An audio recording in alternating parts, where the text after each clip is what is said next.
अस्सलाम वालेकुम। आज जो टॉपिक हम डिस्कस करेंगे यह है रदरफोर्ड एटॉमिक मॉडल।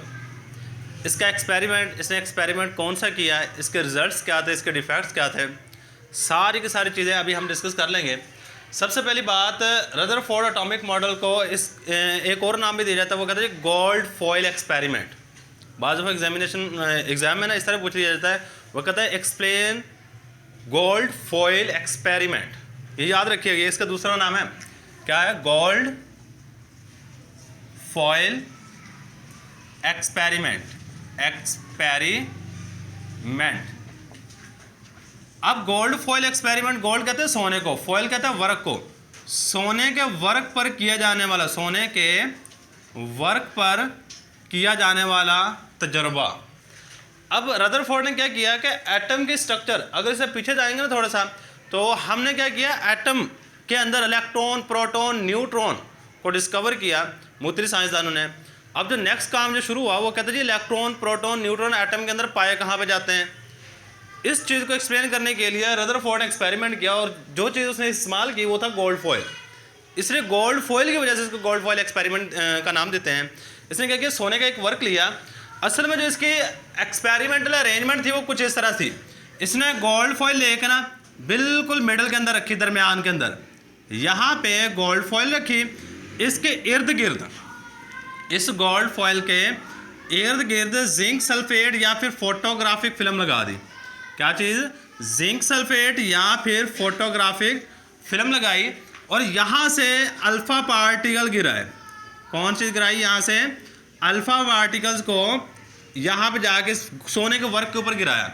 असल में ये बात इस तरह नहीं है कि अल्फ़ा पार्टिकल लगातार गिराए, नहीं, उसने 20,000 अल्फ़ा पार्टिकल का इस्तेमाल किया, बारी बारी फेंके। एक फेंका, फिर देखा कि कहाँ पर जाकर टकराया, फिर एक फेंका, फिर देखा कहाँ पर जाकर टकराया। इसी तरह तकरीबन 20,000 अल्फ़ा पार्टिकल गिराए। अल्फ़ा पार्टिकल होते क्या है, मैं एक सिंपल सी एग्जांपल देता हूँ आपको। अल्फ़ा पार्टिकल जिस तरह रात को कुछ घड़ियाँ होती हैं उनमें खुद ब खुद शुआएँ खारिज होती हैं, ये असल में शुआएँ हैं। सिंपल बात याद रखिएगा, जो अल्फ़ा पार्टिकल हैं ये असल में क्या हैं, शुआएँ। अब जैसे ही अल्फ़ा पार्टिकल, मैं कहता हूँ ये अल्फ़ा पार्टिकल जाकर टकराया है, टकराने के बाद इसमें से बाज़ दफ़ा ऐसा होता है कि इसमें से गुजरता है, जहाँ पर जाके आगे जाके टकराता है वहाँ पे लाइट पैदा होती है। क्या पैदा होता है, लाइट पैदा हो रही होती है और उस साइंसदान को पता चल जाता है ये यहाँ पे जाकर टकराया है। अगर तो बिल्कुल यहाँ पे आकर टकरा रहा है इस लाइन के बिल्कुल सीध में, तो पता चलता है कि ये बिल्कुल अल्फ़ा पार्टिकल इसके अंदर से गुजरा है और सीधा आगे सामने टकरा गया। सही है। अब उसके बाद बाज़ दफ़ा ऐसा हुआ कि अल्फ़ा पार्टिकल यहाँ पे नहीं टकरा रहा, बल्कि अल्फ़ा पार्टिकल इसमें से गुजरा है, गुजरने के बाद यहाँ पे जाकर टकराया है और यहाँ पे लाइट पैदा हो रही है, यहाँ पे लाइट पैदा हो रही है। और कुछ दफ़ा ऐसा हुआ है कि अल्फ़ा पार्टिकल आपका यहाँ पे आकर टकराया है, यहाँ पे लाइट पैदा हो रही है। सही, यहाँ पे कुछ ना कुछ लाइट पैदा होगी। बाद दफ़ा ऐसा हुआ है अल्फ़ा पार्टिकल यहाँ से टकराया, टकराने के बाद यहाँ पे आकर टकरा रहा है दोबारा फिर, और यहाँ पे लाइट पैदा कर रहा है। अब उसने 20,000 अल्फ़ा पार्टिकल जब गुजारने के बाद उसने अंदाज़ा लगाया कि मैक्सिमम तकरीबन मैं कहता हूँ 15,000 अल्फ़ा पार्टिकल यहाँ पे आकर टकराए हैं। 15,000 अल्फ़ा पार्टिकल यहाँ पे आकर टकराए हैं, 2,000 यहाँ पे आकर टकराए हैं और 2,000 यहाँ पे आकर टकराए हैं। ये सारी की सारी सपोज लिख रहा हूँ।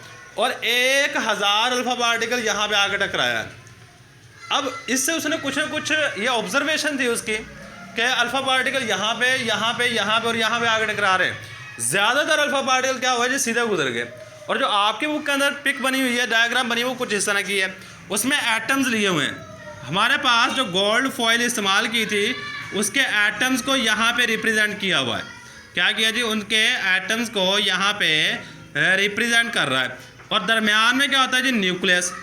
उस वक्त तो नहीं पता था, लेकिन इस एक्सपेरिमेंट के बाद पता चल गया कि ये दरमियान में जो चीज़ आती है ये हमारे पास न्यूक्लियस होता है।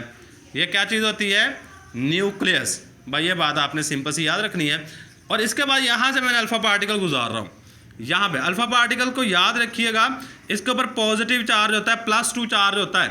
क्या होता है ये, +2 चार्ज होता है अल्फ़ा पार्टिकल के ऊपर। मैंने काफ़ी सारे अल्फ़ा पार्टिकल, उसने 20,000 अल्फ़ा पार्टिकल को गुजारा मुख्तलिफ जगह से और बाद में उसकी ऑब्जर्वेशन नोट की कि क्या क्या फ़र्क पड़ रहा है। जब मैं अल्फ़ा पार्टिकल को मैक्सिमम क्या हुआ जी, सीधे गुजर गए, कुछ क्या हुआ, पास से गुजरा, गुजरने के बाद इस साइड पर डिफ्लेक्ट हो गया कुछ एंगल से, और ज़्यादातर क्या हुआ जी सीधे गुजरे हैं, और कुछ अल्फ़ा पार्टिकल जाकर टकराएं, टकराने के बाद वापस मुड़ आए, और इसी तरह ये भी सीधा गुजर गया, ये भी सीधा गुजर गया, ये काम हो रहा था। अब उसने इसी रिजल्ट से, और यहाँ पे जो मेन चीज़ है बाज़ दफ़ा MCQ में पूछा जाता है, वो ये है कि ये जो सोने का वर्क इस्तेमाल किया था, इसकी मोटाई कितनी थी, इसकी मोटाई, याद रखिएगा ये बड़ा इंपॉर्टेंट MCQ है, 0.0004 सेंटीमीटर, 0.0004 सेंटीमीटर को याद रखने का तरीकाकार यह है कि 4 से पहले 4 जीरो है, 4 से पहले 4 जीरो है। अगर आप इसको साइंटिफिक नोटेशन में लिखो तो क्या बनता है, अगर उस साइंटिफिक नोटेशन में लिख के दे दे तो उससे आपने घबराना नहीं है, इसको साइंटिफिक नोटेशन में लिख लो तो 1 2 3 4 और 5, ये क्या बनेगा 4 × 10⁻⁻5 या +5, -5 बनेगा, क्या बनेगा -5। आगे यूनिट क्या आएगा, सेंटीमीटर, आगे यूनिट है हमारे पास सेंटीमीटर आएगा। इन दोनों वैल्यू को याद रखिएगा, main cheese examination point of view से जो इंपॉर्टेंट है वो यही वाली वैल्यू है कि जो सोने का वर्क इस्तेमाल किया गया उसकी मोटाई कितनी थी। सही है, अब ये वाली चीज़ आपको अच्छे तरीके से, अल्फा पार्टिकल की और भी बात याद रखिएगा, हीलियम न्यूक्लियाई भी कहते हैं। क्या कहते हैं हमारे पास क्या है, अल्फा पार्टिकल को हीलियम न्यूक्लियाई भी कहते हैं। इसकी रीज़न क्या है, अल्फा पार्टिकल्स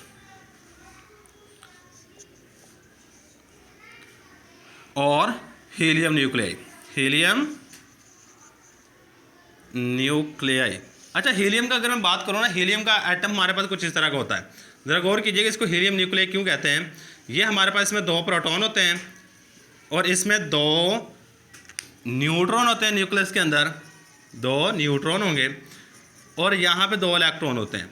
अगर ये दोनों के दोनों इलेक्ट्रॉन लूज़ कर दे, दोनों के दोनों इलेक्ट्रॉन लूज़ कर दे, आपने पढ़ा हुआ जी, अगर कोई चीज़ 1 इलेक्ट्रॉन लूज़ कर दे +1 चार्ज आ जाएगा, 2 इलेक्ट्रॉन लूज़ करेगी तो -2 चार्ज आएगा। इसके ऊपर क्या आ जाएगा, जैसे ये दोनों इलेक्ट्रॉन लूज़ करेगा, लूज़ करने के बाद हमारे पास सिर्फ और सिर्फ न्यूक्लियस रहेगा, न्यूक्लियस के ऊपर कौन सा चार्ज आ जाएगा, +2। और यही चीज़ हम, हीलियम का न्यूक्लियस है, ये सिर्फ और सिर्फ हीलियम का न्यूक्लियस है, और इसी चीज़ को हम अल्फा पार्टिकल का नाम दे रहे होते हैं, इसी चीज़ को अल्फा पार्टिकल्स का नाम देते हैं। ये बात याद रखिएगा, हीलियम न्यूक्लियाई कह लो या फिर अल्फा पार्टिकल कह लो, ये बड़ी इंपॉर्टेंट बात है। और इसके ऊपर याद रखिएगा चार्ज कौन सा है, प्लस, बस सिंपल बात याद रखें जी, प्लस चार्ज है। अब इसने अपनी ऑब्जर्वेशन कुछ ये नोट की कि मैक्सिमम अल्फा पार्टिकल क्या हुए, सीधे गुजर गए। पहली ऑब्जर्वेशन, कुछ अल्फा पार्टिकल एक खास एंगल से डिफ्लेक्ट हो गए, कुछ अल्फा पार्टिकल एक खास एंगल से क्या हो गए, डिफ्लेक्ट हो गए। ये इसकी सेकंड ऑब्जर्वेशन थी, ये ऑब्जर्वेशन की बात कर रहा हूँ। और थर्ड ऑब्जर्वेशन इसकी ये थी कि कुछ अल्फा पार्टिकल जाकर टकराएं, टकराने के बाद बिल्कुल वापस मुड़ आए।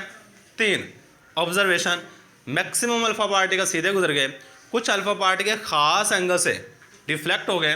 और तीसरी ऑब्जर्वेशन ये थी कि वो अल्फा पार्टिकल आए, आने के बाद टकराएं, टकराने पता नहीं किस चीज़ के साथ, उसको नहीं पता था ये किस चीज़ के साथ जाकर टकराए, क्योंकि उसको इस चीज़ का इल्म ही नहीं था कि न्यूक्लियस, इलेक्ट्रॉन, प्रोटॉन, न्यूट्रॉन कहाँ कहाँ पाए जाते हैं। उसने कहा मैक्सिमम अल्फा पार्टिकल सीधे गुजरे, कुछ खास एंगल से डिफ्लेक्ट हुए और कुछ जाकर टकराएं, टकराने के बाद वापस मुड़ आए। अब इन 3 चीज़ों से जो ऑब्जर्वेशन से नोट की, इससे कुछ रिजल्ट निकाले। उसने ये कहा कि एटम का ज़्यादातर हिस्सा क्या होता है, खाली होता है। एटम क्या होता है, ज़्यादातर रिजल्ट जो इसने निकाले, उसने ये कहा कि एटम एम्प्टी होता है। क्या होता है, एम्प्टी। पहली जो इसका रिजल्ट था, ये कहाँ से निकाला उसने, क्योंकि ज़्यादातर अल्फा पार्टिकल क्या हुए, एटम के अंदर से गुजर गए। जो चीज़ खाली होती है उसके अंदर से कोई भी चीज़ गुजर सकती है, अगर उसके अंदर कोई चीज़ होगी कभी भी कोई चीज़ नहीं गुजरती। ये उसका पहला रिजल्ट था। इसके बाद सेकंड उसने ऑब्जर्वेशन क्या की, ज़रा गौर कीजिएगा। उसने सेकंड ऑब्जर्वेशन ये की कि कुछ अल्फा पार्टिकल खास एंगल से मुड़ गए। अब देखिएगा खास एंगल से मुड़े क्यों हैं। अब आपको पता है न्यूक्लियस, ये जो चीज़ होती है, ऑपोजिट चार्जेस हमेशा एक दूसरे को क्या करते हैं, रिपेल कर रहे होते हैं। ऑपोजिट चार्जेस एक दूसरे को रिपेल करते हैं। अब उसने जो यूज़ किया था अल्फा पार्टिकल, उसके ऊपर कौन सा चार्ज है, सॉरी, सेम चार्जेस एक दूसरे को रिपेल करते हैं, सेम चार्जेस एक दूसरे को रिपेल करते हैं, ऑपोजिट चार्जेस एक दूसरे को अट्रैक्ट करते हैं। अब यहाँ पे उसने क्या ऑब्जर्वेशन नोट की, उसने ये देखा कि जैसे ये पॉजिटिव चार्ज वाला यहाँ से न्यूक्लियस के करीब से गुजरा है, इसके दरमियान में रिपल्शन हुई है। सही है, एक दूसरे को दफा कर रहे हैं, उर्दू के अंदर दफा करना कहते हैं।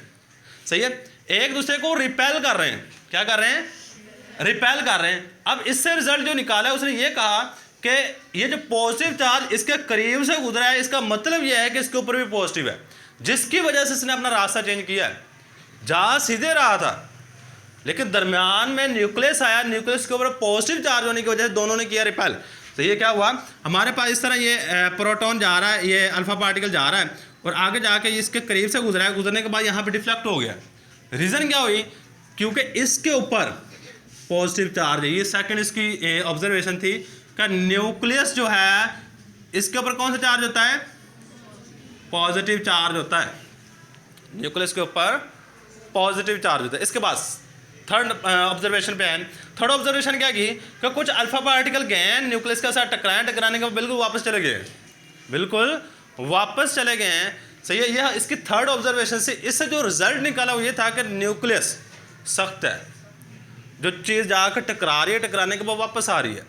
तो इसकी सिंपल एग्जांपल देता हूँ आपको। एक बॉल लें, दीवार पे मारें, दीवार सख्त है, वो बॉल वापस आ जाएगी। अगर यही बॉल आप फॉर्म पे मारते हैं वापस नहीं आएगी। तो यही सेम बात उसने इसको नोट किया। उसने कहा जो न्यूक्लियस है वो डेंस है। ये थर्ड ऑब्जर्वेशन क्या थी, रिजल्ट क्या था? न्यूक्लियस डेंस है। अब इसके बाद फोर्थ उसने ये अपना रिजल्ट निकाला वो ये था कि न्यूक्लियस सेंटर के अंदर पाया जाता है। न्यूक्लियस कहाँ पे है? सेंटर में। और न्यूक्लियस का साइज एटम के साइज की निस्बत बहुत छोटा है। क्यों? किस तरह पता चला? क्योंकि ज़्यादातर तो अल्फा पार्टिकल सीधे गुजर गए और हमने कहा था एटम का ज़्यादातर हिस्सा खाली होता है। इस जो साइज ऑफ न्यूक्लियस है is very small as compare to the size of an atom. सही है। साइज ऑफ न्यूक्लियस क्या है? साइज ऑफ न्यूक्लियस बहुत छोटा है, सॉरी छोटा है। किसकी निस्बत? Size of an atom. Size of an atom, atom के साइज की निस्बत। इससे नेक्स्ट एक, असल में ना बोहर ने आप पे यहाँ पे वर्ड यूज़ नहीं किया गया। बोहर ने अपने मॉडल बनाने के बाद ना जो इसने एटॉमिक मॉडल दिया, इसने कहा ये प्लेनेटरी मॉडल से बड़ी तशबीह रखता है। अब प्लेनेटरी मॉडल क्या है? प्लेनेटरी मॉडल के मुताबिक ये था कि सूरज दरमियान में होता है सन, और इसके इर्द गिर्द ज़मीन, जुपिटर, वेनस, ये सारे के सारे सितारे इसके इर्द गिर्द हरकत कर रहे होते हैं। ऐसा है या नहीं है? तो ये इसके इर्द गिर्द हरकत करते हैं। इसने भी सेम काम कहा, कहता जी जो न्यूक्लियस होता है वो दरमियान में होता है और इलेक्ट्रॉन न्यूक्लियस के इर्द गिर्द हरकत करते हैं। इलेक्ट्रॉन्स न्यूक्लियस के इर्द गिर्द हरकत करते हैं। ये आपको जाकर फर्स्ट ईयर के अंदर वर्ड मिलेगा कि Rutherford atomic model resemble it's on atomic model with planetary model. जो प्लेनेटरी मॉडल पहले का दिया हुआ है कि सन दरमियान में सर इसके इर्द गिर्द हरकत कर रहे हैं, इसने कहा सेम इसी तरह न्यूक्लियस एटम के अंदर दरमियान में होता है और जबकि इलेक्ट्रॉन्स क्या होते हैं इसके इर्द गिर्द मूव कर रहे होते हैं, हरकत कर रहे होते हैं। सही है। ये बात इसकी नेक्स्ट थी। न्यूक्लियस क्या है? सेंटर में है। Nucleus is at centre and electron revolve around it और इसके इर्द गिर्द हरकत कर रहे होते हैं। इसके बाद हमारे पास नेक्स्ट चीज़ पे आए। ये बड़ी इंपॉर्टेंट डेफिनेशन भी है। कहते हैं किसी भी एटम के अंदर, याद रखिएगा ये मेरे पास एटम है ना, ये इसके न्यूक्लियस है, इसके अंदर जो भी चीज़ है न्यूक्लियस के अंदर हमें यही पता है जो फंडामेंटल पार्टिकल हमने पढ़े हुए हैं। से हम कहते हैं प्रोटॉन इलेक्ट्रॉन होते हैं, प्रोटॉन और न्यूट्रॉन होते हैं, जबकि इलेक्ट्रॉन कहाँ पे होते हैं? आउटर मोस्ट शेल में।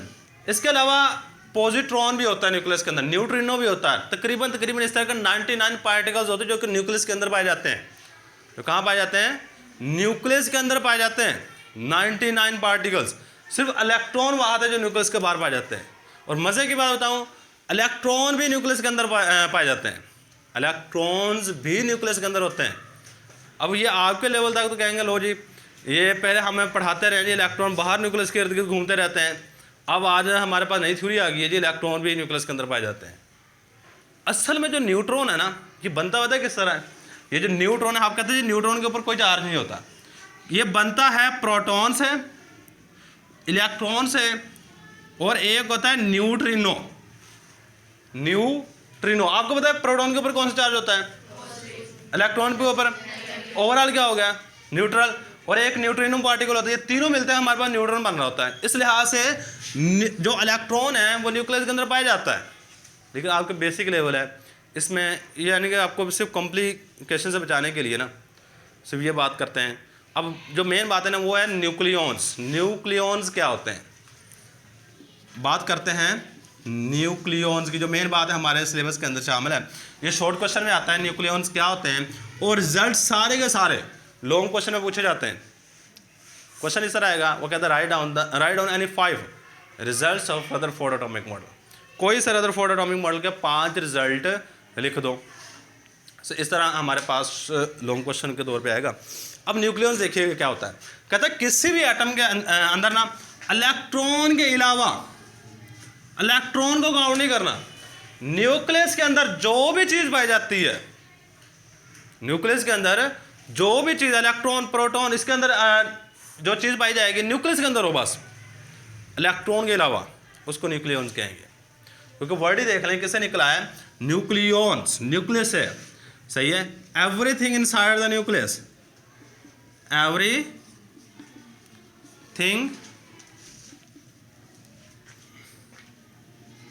Inside the nucleus, inside the nucleus, nucleus के अंदर हर एक चीज जो पाई जाती है उसका हम नाम देते हैं न्यूक्लियस का, एक्सेप्ट इलेक्ट्रॉन। इलेक्ट्रॉन के अलावा किसी भी एटम के अंदर जो भी चीज़ पाई जाती है उसको हम न्यूक्लियस का नाम देंगे। अब इसके मॉडल के अंदर चंद एक खामियां थी, वो खामियां थी क्या थी, ये भी बड़ा इंपॉर्टेंट शॉर्ट क्वेश्चन है। ये डिफेक्ट्स, ये इसके डिफेक्ट्स की बात कर लेते हैं। 2 डिफेक्ट्स हैं। एक ये था, इसने कहा था कि आपने ये कहा कि न्यूक्लियस दरमियान में होता है और इलेक्ट्रॉन इसके इर्द गिर्द मूव करते हैं। कहता है अगर इलेक्ट्रॉन इसके इर्द गिर्द मूव करते हैं इसको कंटिन्यूसली एनर्जी खारिज करनी चाहिए, कंटिन्यूसली एनर्जी खारिज करनी चाहिए और आखिरकार इसको न्यूक्लियस के अंदर गिर जाना चाहिए। अब क्यों गिर जाना चाहिए, तो आपको पता है जी, मैं यहाँ पे एक सिंपल सी बात बताता हूँ। अब याद रखिएगा न्यूक्लियस के ऊपर कौन सा चार्ज होता है, पॉजिटिव चार्ज होता है। इलेक्ट्रॉन पे क्या कौन सा चार्ज होता है, नेगेटिव। कहता है इसको इसके इर्द गिर्द हरकत करना चाहिए और इस तरह स्पाइरल पाथ में मूव करे, मूव करने के बाद एक वक्त आए ये इसके अंदर गिर जाए। क्यों गिरना चाहिए, क्योंकि पॉजिटिव चार्ज और नेगेटिव चार्ज एक दूसरे को अट्रैक्ट करते हैं। ये पहले इसका डिफेक्ट था क्या, कि हमारे पास जो एटम है अगर वो उसका इलेक्ट्रॉन कंटिन्यूसली मूव कर रहे हैं then it should emit energy continuously and ultimately electrons fall in the nucleus, और आखिरकार इलेक्ट्रॉन को कहाँ भी गिर जाना चाहिए, न्यूक्लियस में। And atom collapse, word collapse से इस्तेमाल किया गया है। कोलैप्स का मतलब है फना हो जाए, ख़त्म हो जाए एटम, एटम का वजूद ही नहीं रहना चाहिए। लेकिन ऐसा हरगिज़ नहीं होता, एटम कभी भी ख़त्म नहीं हो रहा।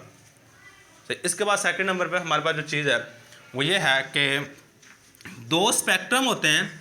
अगर कोई कंटिन्यूसली कहता है, अगर आपने कहा जी इलेक्ट्रॉन इस न्यूक्लियस के लगातार मूव कर रहा है तो इसको कंटिन्यूस स्पेक्ट्रम बनाना चाहिए।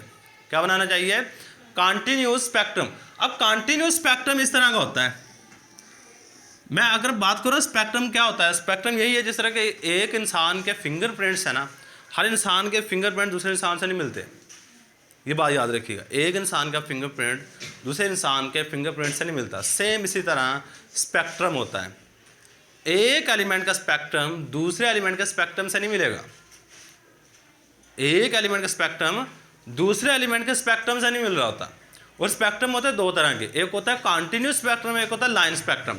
अब जो कॉन्टिन्यू, पहले लाइन स्पेक्ट्रम की बात कर लेते हैं। लाइन स्पेक्ट्रम होता है इस तरह लाइनें आपको नजर आती हैं, जबकि कॉन्टिन्यूस स्पेक्ट्रम क्या होता है, उसमें आपको कोई लाइनें नज़र नहीं आती बल्कि कलर्स नज़र आ रहे होते हैं। एक कलर ख़त्म होता है उसके साथ ही दूसरा कलर स्टार्ट हो जाता है। आप इनके दरमियान में कहीं पे भी कोई बाउंड्री नहीं लगा सकते कि यहाँ पे एक ख़त्म हो रहा है और यहाँ पे एक स्टार्ट हो रहा है। मसलन इसकी बेस्ट एग्जांपल आपको दूँ, ये रेनबो होती है ना, कोसे कज़ा, सही है, ये कॉन्टिन्यूस स्पेक्ट्रम है, कुछ इस तरह का ही होता है। ये हमारे पास कॉन्टिन्यूस स्पेक्ट्रम होता है, ये हमारे पास लाइन स्पेक्ट्रम है। अब कंटिन्यूस स्पेक्ट्रम उस वक्त बनेगा जब कोई भी एटम कंटिन्यूसली एनर्जी खारिज करेगा, और लाइन स्पेक्ट्रम उस वक्त बनता है जब कोई भी एटम कंटिन्यूसली नहीं बल्कि थोड़े थोड़े वक्त के बाद एनर्जी खारिज करे, उसको हम कहते हैं लाइन स्पेक्ट्रम। कहते हैं आपने कहा है कि इलेक्ट्रॉन कंटिन्यूसली मूव कर रहा है न्यूक्लियस के इर्द गिर्द, तो इसको एनर्जी खारिज करनी चाहिए कंटिन्यूसली। और कौन सा स्पेक्ट्रम बनाना चाहिए? कंटिन्यूस। कह लेकिन जब स्पेक्ट्रम बना के देखा गया तो पता चला ये लाइन स्पेक्ट्रम बनाता है, इसकी रीज़न बताओ। लेकिन जब एक्सपेरिमेंट किया गया तो पता चला कि ये जो स्पेक्ट्रम बना रहा है ये लाइन स्पेक्ट्रम है, कोई भी एलिमेंट। तो इसकी रीज़न बताओ। ये दो डिफेक्ट्स है, इसका हरगिज़ मतलब नहीं है अगर किसी में डिफेक्ट्स निकल आते हैं तो वो पूरी की पूरी थ्योरी गलत है। मैं इसकी सिंपल सी एग्जांपल देता हूँ। एक इंसान है, उसकी आँख एक काम नहीं करती, अब उसका डिफेक्ट सिर्फ और सिर्फ आँख में है, बाकी उसका पूरे का पूरा जिस्म है, उसको पूरा का पूरा इंसान ही कहेंगे। हमारे जहन में ये बात बैठी हुई है अगर किसी चीज़ के अंदर डिफेक्ट निकला है वो चीज़ ख़त्म, वो चीज़ क्या हो, ख़त्म हो गई है। इसका मतलब हरगिज़ नहीं, ये पूरी की पूरी थ्योरी गलत होगी। गलत नहीं है, जो बातें उसने की थी वो बिल्कुल सही थी कि साइज़ ऑफ एन एटम, जो साइज़ न्यूक्लियस का होता है एटम की निस्बत बड़ा छोटा होता है, सही है। इसके बाद न्यूक्लियस बिल्कुल सेंटर में ही पाया जाता है, इलेक्ट्रॉन्स के इर्द गिर्द रिवॉल्व करते हैं, ये भी बात सही थी। और मैक्सिमम एटम का हिस्सा खाली होता है, ये भी बात सही थी। लेकिन कुछ बातें नहीं एक्सप्लेन कर पाया। इसके बाद कोई नेक्स्ट थ्योरी आई, सही है, वो नेक्स्ट थ्योरी ने कुछ कोशिशें की, उसके बाद फिर और थ्योरी आई हैं, सही है। हर एक थ्योरी में याद रखिएगा कुछ ना कुछ डिफेक्ट थे।